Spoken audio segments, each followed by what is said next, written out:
Welcome to this week's episode of Mayor Brown's Quick Insights on Congressional Investigations. I'm Andrew Olman, former Republican Chief Counsel at the Senate Banking Committee. I'm joined by my partner, Michael Levy, a white-collar defense attorney and former federal prosecutor. Each week, we discuss another topic on congressional investigations relevant to general counsels and government affairs executives. This week's question is, can the courts protect against unreasonable congressional investigators? Well, Andrew, the short answer is yes, but.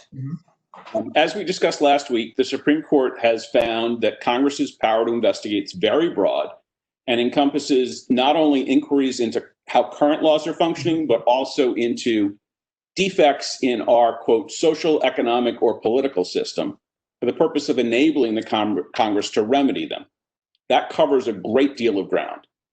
But the Supreme Court's also recognized that there are limits to that power and that the courts can enforce those limits. Three of them. First, the investigation must have a valid legislative purpose.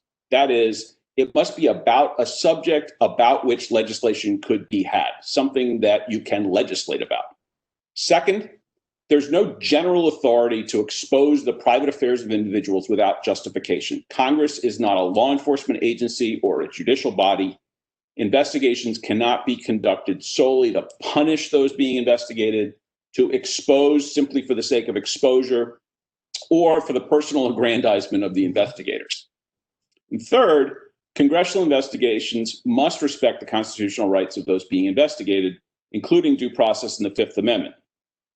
If Congress has exceeded one of those three limits, the courts can and will intervene.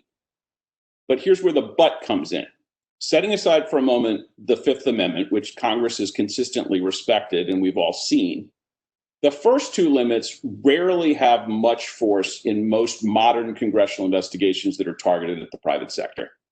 In fact, most of the judicial decisions around congressional investigations involve either disputes between Congress and the executive branch, which implicate separation of powers issues that aren't present when private industry is being investigated, or extreme situations like the activities of the House Un-American Activities Committee in the 1950s, where Congress sought to invade the truly private personal lives of individual citizens, not companies or businesses.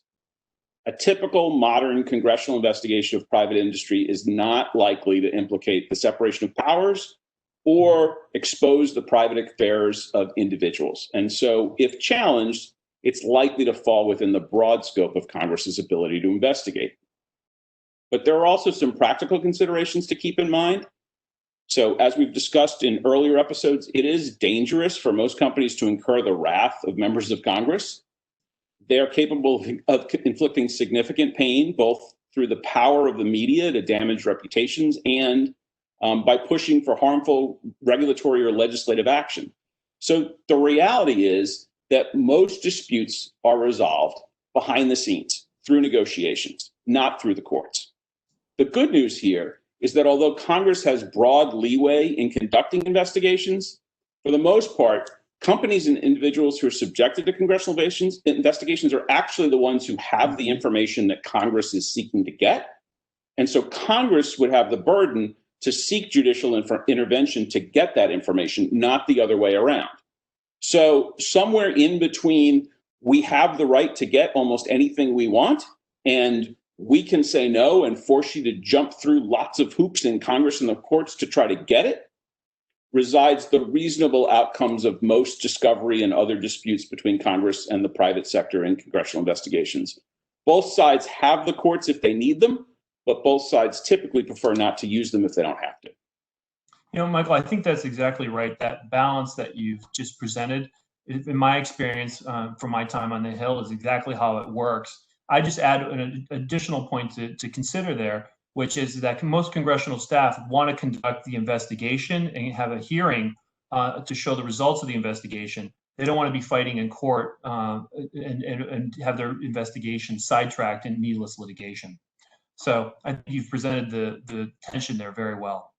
Well, that's the end of this week's episode of Quick Insights on Congressional Investigations. We'll see you next week.